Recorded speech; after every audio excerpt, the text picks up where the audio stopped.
ഇന്ന് തന്നെ ഡൗൺലോഡ് ചെയ്യൂ. കാണൂ നിങ്ങളുടെ ഫേവറേറ്റ് ഷോസ്. രമ്യയുടെ കയ്യിൽ നിന്ന് ഇനി മുതലേ അസഭ്യത്തിന്റെ അഭിഷേകമല്ലാതെ 10 ചില്ലി കാശ് കിട്ടില്ല.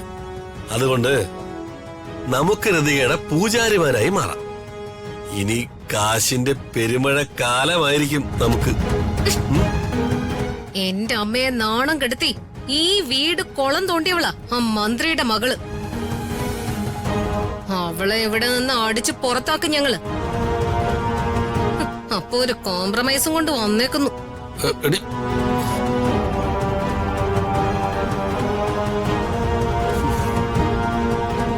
എരുമയുടെ ജന്മമായി പോയല്ലേ അവൾക്ക്. നീ എങ്ങനെ പറഞ്ഞ് മനസ്സിലാക്കും?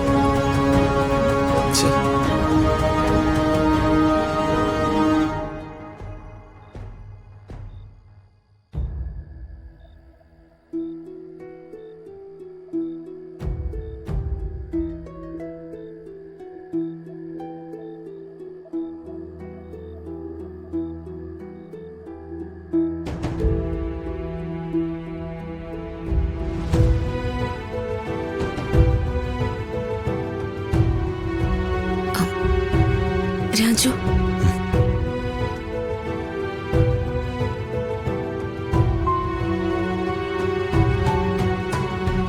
രാജു എന്താ ഒന്നും മിണ്ടാത്ത? എന്ത് മിണ്ടണമെന്ന് ആലോചിക്കായിരുന്നു മാഡം.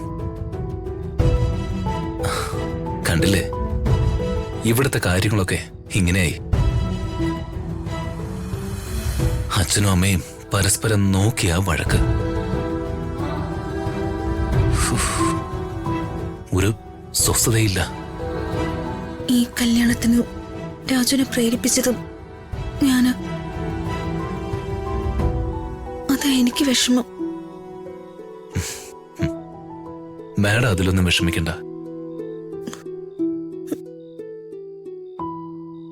എന്തായാലും ഈ പ്രശ്നങ്ങൾക്കിടയിലും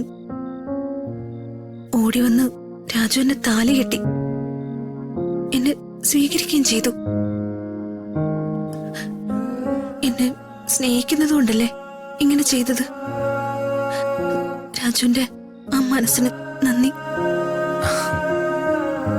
അതെല്ലാം ഋതിക മാഡത്തിന്റെ നന്മയ്ക്ക് വേണ്ടിയാണെന്ന് വിശ്വസിക്കേ.